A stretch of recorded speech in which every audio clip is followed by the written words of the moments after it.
أنا أعتذر. أنا قاعد يضغطون علي أهلي صراحة. أنام وأقوم، أنام لي أحاول إني أرقد. من البارح ما رقدت إلا 3 ساعات، الحمد لله رقدت 3 ساعات. ماكل زينكس أقسم بمن أحل القسم 3، وماكل سيليبكس. لكن أنا أعتذر، أنا أعتذر.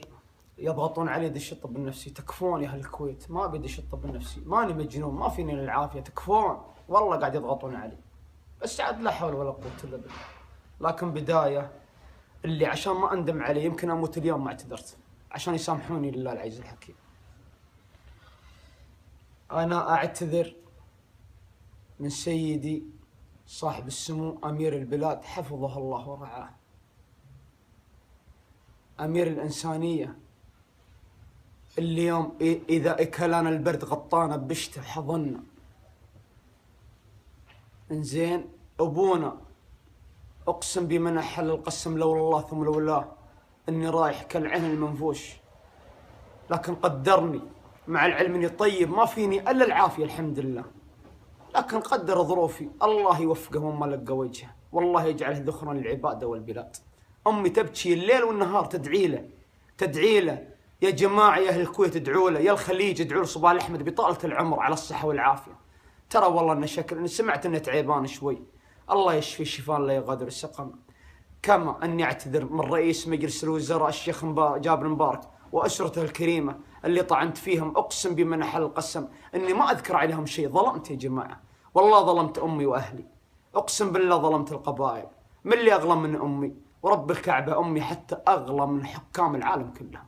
إنزين، وأعتذر من الشيخ محمد الخالد وزير الداخلية، زين، اللي شاني بقلبه وحضني، حتى أمن الدولة ما طقوني ولا عذبوني. أقسم بمن أحل القسم كانت توصيات تجي منه دير بالكم عليه، أبو رفعة لا حد يجيسه، جيبوا له اللي يبي.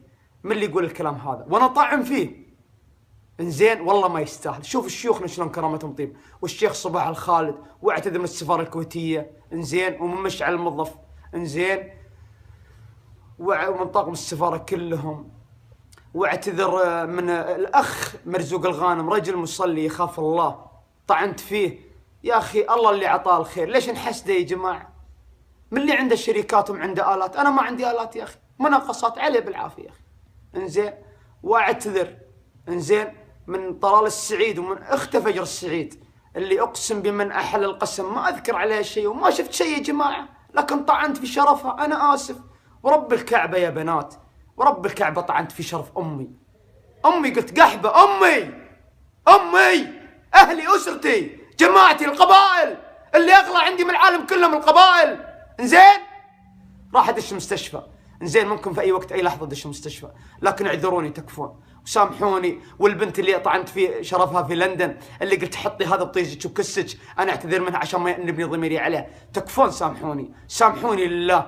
أنا ما بشيء، ورب الكعبة ما بشيء. أبيكم تسامحوني، يمكن أموت اليوم أو يدخلوني المستشفى. الطب النفسي خايس، يطقونك ببور يخدرونك. يا عمي عارف الطب النفسي ما بي السجن، أقسم بالله أرحم لي من الطب النفسي يا أخي.